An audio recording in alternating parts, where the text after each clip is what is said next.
Hello students, now we are continuing with our chapter number 4, that is from Civics, Understanding Laws. Okay, now the first point of today's lecture, that is what is domestic violence. Domestic violence. Domestic violence implies any physical or mental injury that is caused by an adult male, usually husband against his wife. So this type of violence is considered as a domestic violence. So it also includes the emotional and the economic abuse, threats, harassment, stalking, malevolent damage to property, forcible entry into a woman's residence, or abuse from following any cultural or customary ritual that discriminates against the women. So such type of things are considered as a crime or the act against the law. The Protection of Women from the Domestic Violence Act includes all women who live or have lived in a shared household when the male member who commits violence. Okay, so this is what the protection given for women against such type of a situation by the laws. So now let us see how the Protection of Women from Domestic Violence Act it is made in 2006. That how it was passed. So throughout the 1990s, the various forums raised their voice to stop this abuse of women within the household. Means while the women are living in the families, they should be protected, and such type of demands were raised by the various forums in 1990s. So in 1999, a lawyers collective, this is what a lawyers collective is a committee. That is what it constitutes. It constitutes the lawyers, law students, and activists. Activist means what? Whoever the social activities. So from across the country prepare a draft of the domestic violence, that is prevention and protection bill.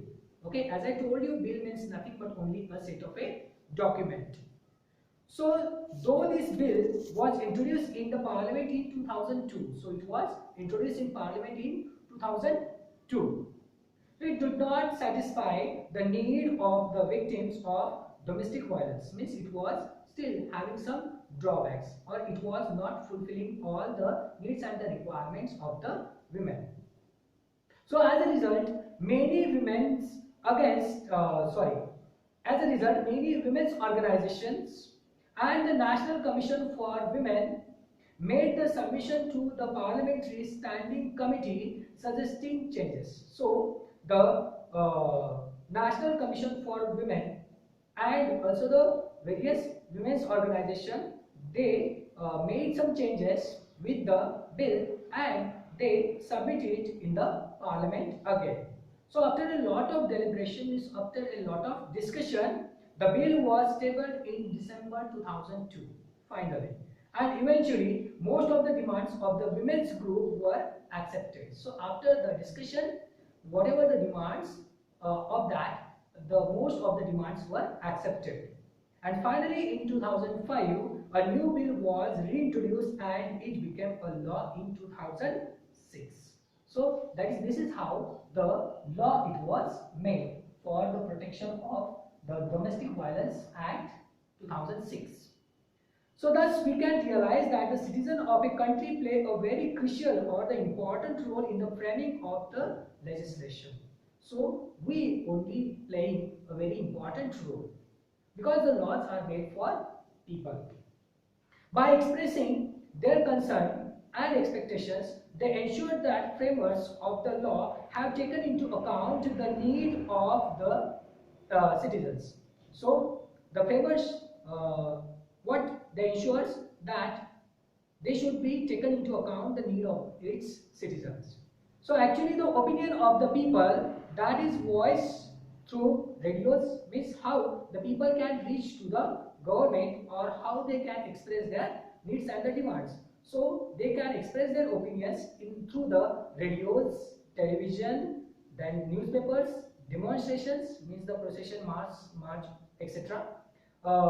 Put the pressures on the government.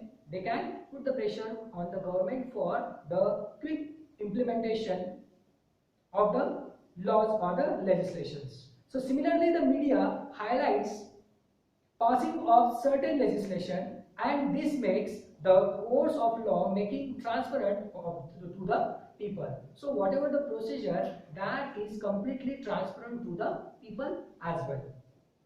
So this is what done by the media, and they highlights over the procedure of all these. Then we are going to see about the law making procedure. So how the laws are made. So the various readings are there, means when a bill it is submitted in the parliament, then what the procedure it is there. So the first reading, a member introduces an ordinary bill in any of the house of the parliament. So as I told you, the ordinary bill can be presented in either Rajya Sabha or Lok Sabha. So they introduce.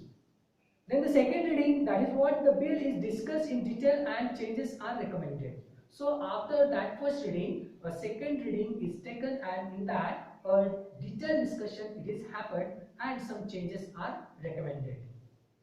The third stage is what? The bill is saying to select the joint committee where the members of both the houses of parliament thoroughly discuss it. So the bill is sent to the select joint committee. Okay, and here the members of both the houses, they used to discuss thoroughly, means point to point they used to discuss totally with this bill.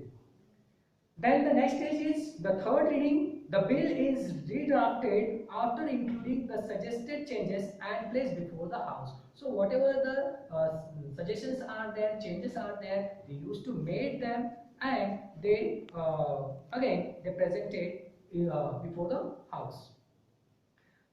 Then the next is, if the 50% members vote in favor of the bill, it is sent to other house for approval.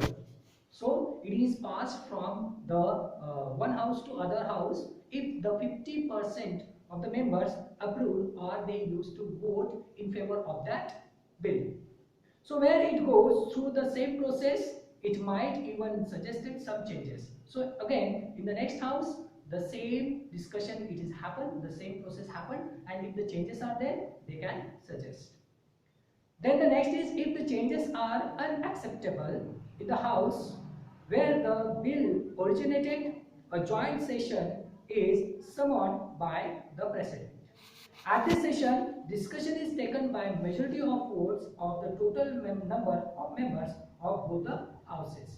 If the changes, whatever it is suggested, that if that are unacceptable, then the jointly both the members of both the houses, they used to vote for the bill. Then the next step is, the bill is sent to the president for his assent. Okay, so there is what? The assent from the president. The president can suggest the changes which the parliament may or may not accept. So whatever the changes which are suggested by the president, that are not compulsory for the parliament to go with it. The bill is then sent back to the president for the final assent. The president signs the bill and the bill becomes a law. So this is what the law making procedure. Now we are moving towards our last point of the lesson, that is the unpopular and controversial laws. So what are the unpopular laws are there? So we often come across the legislations that upset and annoy a huge segment of population. Means what? All the laws are not can be accepted by the members of the society. So there can be the upset and the annoyment. Annoyment means what? The anger by the huge segment of the population. So as a result, they condemn the government. So in that case, they used to criticize the government. Such laws are constitutionally valid. So such laws are legal or the constitutionally they are valid. Okay, but unjust and bias in nature, so can be unjust and bias for the society. So in a democratic setup like ours, the people are free to criticize repressive laws passed by the parliament. So whatever if the harsh laws are there, as a democratic government we are living in, we can criticize on these harsh laws made by the government. And this they can do by organizing the protest march, writing editorials, and conducting discussions in open forums. So in this way we can criticize on the government for such type of a law. A law opposed by greater part of the population, if the laws opposed by the greater population has to be either reframed or changed altogether. So there should be some changes in the law made by the government. So for example, one example it is given there, that is what the street vending is regarded as illegal as per municipal laws. So street vending means what? That sellers who used to sell their things on a pavement or a footpath. So this is what a kind of a illegal act as per the municipal laws. So on the other hand, it is a source of livelihood for a vast majority in India. As we know that the poor are there in our country, so it is a kind of a source for the livelihood for this population. So moreover, they also sell the certain essential commodities at the cheap prices. So whatever the things which are which have sold over there, that are also cheap in prices. So their usefulness cannot be denied. So however, the encroachment of the pavement by the hawkers and the street vendors is a big problem. So there is what the encroachment means, what they used to forcibly what we can say that they used to grab that pavement for selling these things. So it is not so good. So this is a kind of a big problem. So hence the government should frame the laws that are beneficial to all the sections of the society. Means the poor sections of the society also should be taken into consideration by the government while making the laws. So those who feel that a certain law overlooks their interest can move to the court. The court, being the guardian of the constitution, as I told you, can ask the framers of law to change the legislation that go against the principles enshrined in the constitution. So thus the rapid action by alert citizen plays a significant role in amending the controversial laws or framing of the new ones. So as per, there should be what the justice should be provided to all the sections of the society. The laws can be reframed or a new law can be introduced by the parliament in this situation. So we need to remember that in democracy, the people play a vital role in electing the representatives. So we know that we only used to form the government in the form of the elections and voting. So who make the important decisions on their behalf? So the representatives used to take such type of decisions on the behalf of the entire population. So however, the role of the people is not restricted to the electing their representatives. So this is not only the role of the people, or the people cannot miss. This is not the only way to participating in the democracy. So they also observe the functioning of the government through the various media and criticize their actions as and when required. So with the help of the media, we can also criticize the government for their decisions. So transparency in the relationship between the people and their representatives allows the smooth functioning of the democratic process. So this is how there is a transparent relationship between the people and the representatives or the government. So that smoothens the functioning of the democratic process. So besides right to information, that is the RTI Act ensures that the government and its agencies cannot hide anything other than that related to the national security from the public and make the laws that are unreasonable. So this is what, with the help of the Right to Information Act, we are having the right to get to know about all the procedures of the government, and the government should give the information to the people as well. But if that matter which is related with the national security, that can be hidden by the government.